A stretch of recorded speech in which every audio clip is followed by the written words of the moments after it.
जंग जीतने के लिए कुर्बानी देनी पड़ती है, ये तो सभी ने सुना है। हम बात बात पर इस चीज का जिक्र भी करते हैं, लेकिन कुर्बानी की कीमत तो वही जाने जिसका कोई अपना शहीद हुआ हो। ऐसी ही कहानी है केतकी की। एक छोटे से गांव के छोटी सी झोपड़ी में विधवा केतकी अपने 10 साल के बेटे के साथ रहती थी। उसका पति पुलिस में काम करता था और 4 साल पहले किसी गुंडे ने उसे मार दिया था, जिसके बाद केतकी को थोड़ी सी पेंशन मिलती थी, जिससे वो अपना और अपने बेटे का पेट पालती है। एक रोज केतकी को पड़ोस के घर से कुछ चिकन मिला। केतकी वही चिकन अपने बेटे को बड़े प्यार से खिला रही थी। खा बेटा, पेट भर कर खा। माँ, चिकन बहुत टेस्टी बना है, आपके हाथों में तो जादू है माँ। बहुत दिनों बाद चिकन खा रहा है ना बेटा?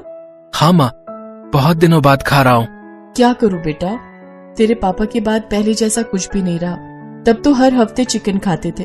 दुखी मत हो माँ, देखना जब आर्मी में मेरा सिलेक्शन हो जाएगा ना, तब मैं आपको हर रोज अच्छा अच्छा खाना खिलाऊंगा। आर्मी?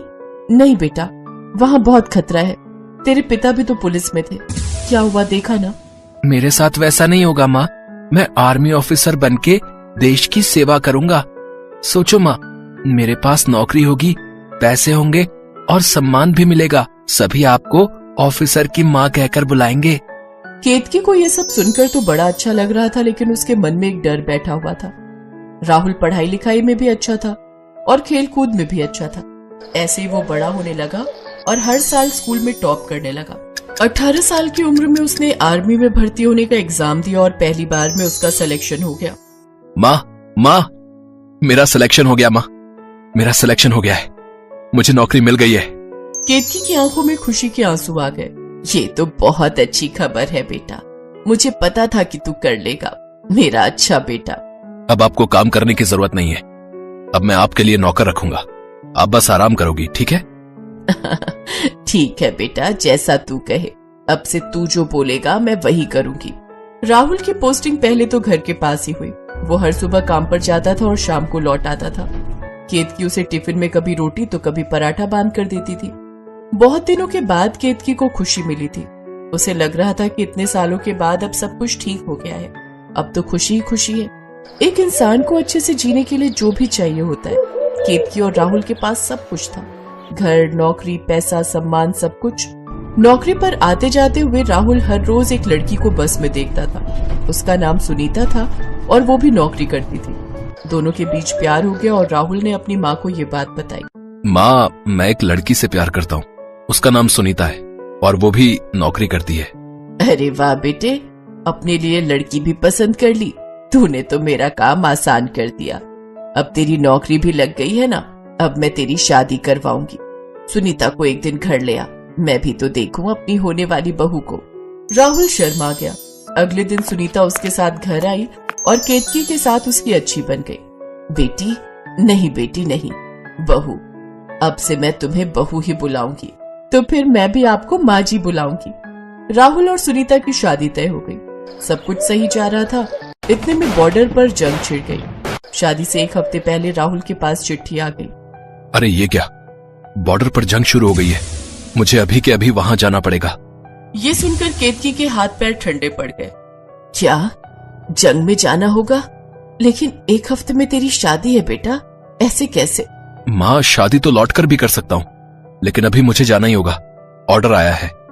ठीक है बेटा, देश तो सबसे पहले है, लेकिन तू वादा कर, तू लौट कर आएगा, ज्यादा जोखिम नहीं उठाएगा। मैं वादा करता हूँ माँ, मैं लौट के आऊंगा। मुझे जाने दो माँ, मुझे आपका रोता हुआ चेहरा देखकर नहीं जाना है। हंस दो माँ, हंस दो। ये कहते हुए राहुल की आंखों में भी आंसू आ गए। उसने अपनी माँ को गले लगा लिया और जाते हुए अपनी माँ के पैर छू कर गया। स्टेशन में सुनीता उसे सी ऑफ करने आई। सुनीता, मेरी माँ मेरे लिए सब कुछ है, वादा करो, अगर मैं नहीं लौटा तो तुम मेरी माँ का ख्याल रखोगी। ऐसा क्यों कह रहे हो राहुल, तुम लौट कर आओगे ना? हाँ, मैं आऊंगा, लेकिन अगर मैं नहीं आया तो मेरी माँ का क्या होगा? निश्चिंत रहो, मैं हूं ना, बस मुझे तुम्हारी पत्नी बनना। मेरी मांग भर कर जाओ राहुल। राहुल ने उंगली काटकर खून निकाला और उस लाल रंग के खून से उसने सुनीता की मांग भर दी। आज से तुम मेरी पत्नी हो। बस, अब चाहे कुछ भी हो जाए, मैं तुम्हारी माँ को अकेली नहीं रहने दूंगी। राहुल चला गया। 2 दिन के अंदर वो बॉर्डर पर पहुंच गया और जंग में शामिल हो गया। इधर केतकी घर में अकेली थी। शाम को सुनीता एक बड़ा सा बैग लेकर चली आई। क्या बात है बेटी, बैग लेकर क्यों आई है? मैं इस घर की बहू हूँ, इसीलिए मैं अपनी सास के साथ रहने आई हूँ। मैं आपके साथ ही रहूंगी माँ जी। हाय मेरी बहू, हाय मेरी बहू। रात को सुनीता केतकी के साथ ही सो गई, लेकिन केतकी का मन उतावला हो रहा था। उसके दिल के अंदर जैसे कोई जोर जोर से चिल्ला रहा था। उसे उस दिन की याद आ रही थी जिस दिन उसके पति की डेड बॉडी घर पर आई थी। नहीं! केतकी की नींद टूट गई। वो बिस्तर पर बैठ गई। उसके चेहरे पर पसीना था। क्या हुआ माँ जी, क्या हुआ? मैंने बुरा सपना देखा बहू, बुरा, बहुत बुरा सपना देखा। कोई बात नहीं माँ, सपना ही है। राहुल ठीक है, आप सो जाइए। अगले दिन राहुल का फोन आया। केतकी ने फोन उठाया और अपने बेटे की आवाज सुनकर उसके दिल को चैन आई। बेटा, तू ठीक तो है ना बेटा? हाँ माँ, मैं ठीक हूँ। यहाँ सब कुछ ठीक है। जंग कब तक चलेगी बेटा? बस ज्यादा दिन नहीं, एक आखिरी मिशन है, वो खत्म करके मैं बहुत जल्दी आपके पास आ रहा हूँ माँ, आप चिंता मत कीजिए। हाय बेटा, जल्दी आजा, तेरे बिना दिल नहीं लगता है। सुनीता बहुत अच्छी है, वो मेरा ख्याल रख रही है। वो हमेशा आपका ख्याल रखेगी। मैं आ रहा हूँ माँ, बहुत जल्दी आ रहा हूँ। राहुल आखिरी मिशन पर जाने वाला था, इसीलिए उसके दिल में खुशी थी। वो घर वापस आने वाला था। केतकी उसी उम्मीद में थी, लेकिन अगले 2 दिन तक केतकी को राहुल की कोई खबर नहीं मिली। कोई फोन भी नहीं आया। केतकी की नींद उड़ गई थी। वो बस दरवाजे की ओर देख रही थी, उसका बेटा जो आने वाला था। और आखिरकार 3 दिन बाद देर रात को उसके दरवाजे पर किसी ने दस्तक दी। बेटा आया है मेरा राहुल आया है। केतकी ने दौड़कर जाकर दरवाजा खोला और देखा बाहर 4 आर्मी के जवान एक कफन लेकर खड़े हुए हैं। बेटा, मेरा बेटा कहाँ है? राहुल, कहाँ है तू? माँ जी, राहुल सर शहीद हो गए हैं। इस कफन में उनकी बॉडी है। नहीं नहीं, झूठ बोल रहे हो। हाँ झूठ बोल रहे हो ना? अब मेरे साथ मजाक मत करो। राहुल, राहुल सामने आ बेटा, बहुत मस्ती हो गई। लुका छुपी खेल रहा है ना मेरे साथ? आजा बेटा, अपनी माँ की गोद में नहीं आएगा? राहुल, राहुल बेटा मजाक मत करना, मजाक मत करना। ये कहते हुए केतकी की आंखों से आंसुओं की बारिश होने लगी। वो बेहोश होकर गिर पड़ी। सुनीता ने उसे पकड़ लिया। होश आने के बाद केतकी ने देखा उसके सामने राहुल की डेड बॉडी पड़ी हुई है। बेटी, बेटी, मेरा बेटा भी उठ जाएगा। उठेगा ना बेटा? अपनी माँ को गले नहीं लगाएगा? केतकी फिर से बेहोश हो गई। राहुल की चिता जलाई गई और इधर केतकी जोर जोर से हंसने लगी। मेरा बेटा, मेरा बेटा मजाक कर रहा है। बहुत बदमाश है वो तो अभी आ जाएगा। जंग पर गया है ना, जंग पर गया है ना, अभी आ जाएगा। केतकी अपने बेटे के शोक में पागल हो गई। कुछ दिन गांव के लोगों ने हमदर्दी दिखाई, लेकिन धीरे धीरे सभी अपने अपने कामों में व्यस्त हो गए। पागल केतकी घर के कोने में पड़ी रही और सुनीता उसकी देखभाल करने लगी। वो हर रोज दरवाजे की ओर देखती थी, उसका बेटा जो आने वाला था। सिमरन भारतीय वायुसेना की हेलीकॉप्टर पायलट थी। अभी उसकी ट्रेनिंग ही चल रही थी। इस ट्रेनिंग को पूरा होने में अब कुछ ही समय बाकी था। उसके बाद सिमरन भारतीय वायुसेना की ऑफिशियल पायलट बन जाती, मगर दुर्भाग्य से उसका हेलीकॉप्टर दुर्घटनाग्रस्त हो जाता है। सिमरन के पिता भी भारतीय सेना में थे। उन्होंने कारगिल की लड़ाई में वीर गति पाई थी। भारत सरकार ने उन्हें परमवीर चक्र से सम्मानित किया था। सिमरन भी अपने पिता की तरह एक बहादुर सिपाही बनना चाहती थी, मगर अब उसका सपना शायद ही पूरा हो सकता था।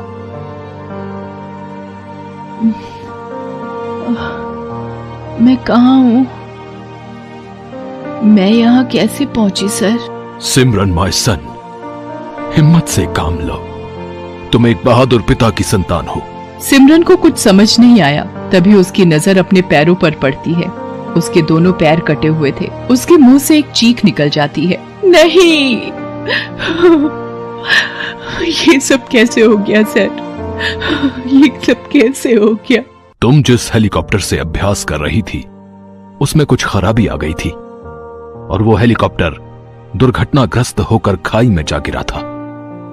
पूरे 3 दिन बाद तुम खोजी दल को बेहोश अवस्था में खाई में मिली। लेकिन अफसोस, तुम्हारे पैर उस दुर्घटना का शिकार हो गए हैं। सिमरन कुछ दिन अस्पताल में रहने के बाद वापस अपने गांव आ गई। उसे अपाहिज की तरह व्हीलचेयर पर आते देख उसकी माँ फूट फूट कर रोई थी। सिमरन से मिलने के लिए उसके रिश्तेदार भी आए थे। वो उन्हें दिलासा कम, जले पर नमक ज्यादा छिड़क रहे थे। अरे मैंने तो पहले ही कहा था कि लड़की को फौज में मत भेजो। और नहीं तो क्या, अगर जंग में पैर कटा कर आई होती तो इनाम मिलता, पैसे मिलते। यहाँ तो ट्रेनिंग में ही अपने दोनों पैर दान कर आई। अरे अब ये तो सोचो कि एक अपाहिज लड़की से शादी भी कौन करेगा। कौन इस अपाहिज को जिंदगी भर अपने पल्लू से बांध कर रखेगा। सिमरन दूसरे कमरे में अपने व्हीलचेयर पर बैठी उनकी सारी बातें सुन सुनकर आंसू बहा रही थी। तभी बाहर से आवाज आई, डाक लाया, सिमरन आर्या के लिए चिट्ठी है। सिमरन बाहर आती है और डाकिये से चिट्ठी लेती है। कैसी चिट्ठी है बेटी? माँ, मुझे सरकार की तरफ से नौकरी मिली है, यहीं के सरकारी स्कूल में साइंस की टीचर की। माँ ने सुना तो उसके मुरझाए चेहरे पर खुशी दौड़ गई। वहीं जब रिश्तेदारों ने सुना तो उनके मुंह खुले के खुले रह गए। देखा आप लोगों ने, मेरी बेटी आज भी मुझ पर बोझ नहीं है। फिर सिमरन अगले दिन से स्कूल जाना शुरू कर देती है। स्कूल में पहले दिन हेडमास्टर के ऑफिस में। हमें फक्र है सिमरन कि तुम्हारे जैसी बहादुर लड़की हमारे स्कूल में पढ़ाएगी। अब चलो, स्कूल की असेंबली में मैं तुम्हारा परिचय सभी बच्चों से करवा देता हूँ। उसके बाद हेडमास्टर सिमरन का परिचय सब बच्चों से करवा देते हैं और सिमरन वहाँ पढ़ाना शुरू कर देती है। वो थोड़े ही दिनों में वहाँ सबसे घुल मिल जाती है। सारे बच्चे भी उससे प्यार करने लगते हैं। कहते हैं जो लोग बहादुर होते हैं उन्हें अपनी किस्मत को ढूंढना नहीं पड़ता, किस्मत उन्हें ढूंढते हुए खुद उन तक पहुँच जाती है। यही सिमरन के साथ भी हुआ। स्कूल में पढ़ाते हुए उसे साल भर बीत गया। वो यहाँ खुश तो बहुत थी, मगर उसे बार बार अपने पुराने दिन याद आते थे, जब वो अपनी सेना की वर्दी पहनकर लेफ्ट राइट मार्च किया करती थी। उसे लगता था कि भगवान ने जरूर उसकी किस्मत में ऐसा बहादुरी भरा कारनामा लिख रखा है जिससे सारी दुनिया उस पर फख्र करे। एक दिन सिमरन को स्कूल जाने में थोड़ा लेट हो गया। जब तक वो स्कूल पहुंची, सारे बच्चे और टीचर स्कूल के ग्राउंड में असेंबली के लिए जमा हो चुके थे। सिमरन जल्दी जल्दी स्कूल पहुंची और अपनी अटेंडेंस रजिस्टर पर साइन करने ऑफिस में चली गई। सब लोग ग्राउंड में थे, सिर्फ सिमरन ही अंदर थी। तभी अचानक से स्कूल की दीवार को तोड़ते हुए एक जीप अंदर घुसी। उस जीप से 3 आतंकवादी कूदकर बाहर आए। अगर जिंदा रहना चाहते हो तो जैसा हम कहते हैं वैसा ही करो। क्यों मास्टर, सारे लोग यही है ना? चल, इन सबको लेकर एक कमरे में चल, नहीं तो यहाँ इतनी लाशें बिछा देंगे कि उन्हें उठाते उठाते तुम्हारी कमर टूट जाएगी। हेडमास्टर उन्हें स्कूल के हॉल में लेकर जाते हैं। आतंकवादी सभी बच्चों और टीचरों को उसी हॉल में बंदी बना लेते हैं। तभी बाहर से आवाज आती है, पुलिस ने तुम्हें चारों तरफ से घेर लिया है। अगर जिंदा रहना चाहते हो तो अपने आप को हमारे हवाले कर दो।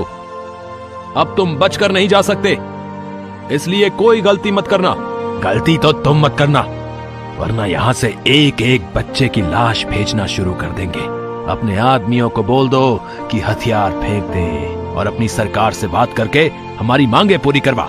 क्या मांगे हैं तुम्हारी? सबसे पहले हमारे 4 गिरफ्तार साथियों को छोड़ दिया जाए। इसके साथ साथ हमें 500 करोड़ रुपए और यहाँ से भागने के लिए एक हेलीकॉप्टर चाहिए। ये सब तुझे 2 घंटे के अंदर करना है। अगर 2 घंटे से ज्यादा समय लगा तो हर आधे घंटे बाद हम तुझे एक बच्चे की लाश का तोहफा भेजेंगे। बच्चों को कुछ मत करना, मैं सरकार से बात करता हूँ। स्कूल के अंदर हॉल में सारे बच्चे और हेडमास्टर सहमे हुए थे। तुम यहाँ से भाग कर नहीं जा सकते। अरे हम भाग कर नहीं, तेरी सरकार के हेलीकॉप्टर में दामाद की तरह जाएंगे, समझा? इधर ऑफिस में सिमरन का दिमाग तेजी से चल रहा था। जिस बहादुरी के वो सपने देखती थी, अब उसे दिखाने का समय आ गया था। वो जल्दी से जाकर घंटी बजाने वाला लोहे का हथौड़ा उठा लाती है। तीनों आतंकवादी हॉल में थे, तभी उन्हें कुछ खटके की आवाज सुनाई देती है। नंबर 2, जाकर देखो कहीं पुलिस अंदर घुसने की कोशिश तो नहीं कर रही। नंबर 2 भागकर बाहर जाता है। उसे बाथरूम से आवाज आती है। वो बाथरूम में बाहर झांक कर देखता है, तभी उसके सिर पर सिमरन हथौड़े से भरपूर वार करती है। वो आतंकवादी वहीं बेहोश होकर गिर पड़ता है। सिमरन लपक कर उसकी बंदूक उठा लेती है। तभी वहां दूसरा आतंकवादी आ जाता है। सिमरन के हाथ में बंदूक देखकर वो उसे मारने के लिए अपनी बंदूक सीधी करता है। तब तक सिमरन उसके पैरों पर फायर कर देती है। उसके पैरों में गोली लगती है और वो वहीं गिर जाता है। उसकी बंदूक भी छिटक कर दूर जा गिरती है। अब सिर्फ एक आतंकवादी बचा था। वो बच्चों को छोड़कर सिमरन पर गोलियां चलाता हुआ बढ़ता है। उससे बचने के चक्कर में सिमरन अपनी व्हील चेयर से गिर जाती है, मगर गिरते हुए भी वो गोली चला देती है। गोली आतंकवादी के कंधे को चीरती हुई निकल जाती है और वो वहीं ढेर हो जाता है। सारे बच्चे खुशी से शोर मचाते हुए बाहर निकलते हैं। फिर हेडमास्टर सर दूसरे टीचरों की मदद से सिमरन को व्हीलचेयर पर बिठा देते हैं और बेहोश आतंकवादियों को बांधकर पुलिस के हवाले कर दिया जाता है। आतंकवादियों ने पुलिस को 2 घंटे का समय दिया था। अकेली सिमरन ने 15 मिनट में उन्हें धूल चटा दी। सिमरन की इस बहादुरी पर सरकार की ओर से 26 जनवरी को राष्ट्रपति के हाथों वीरता पुरस्कार देने की घोषणा हुई। आज सिमरन ने यह साबित कर दिया कि बिना वर्दी पहने भी देश की सेवा की जा सकती है। बस देश की सेवा का जज्बा होना चाहिए। हिंदुस्तान को नाज है अपनी इस बेटी पर। हिंदुस्तान पर बुरी नजर रखने वालों से मैं इतना ही कहना चाहूंगा कि तुम्हारे जैसे आतंकवादियों के लिए हमारी बेटियां ही काफी हैं।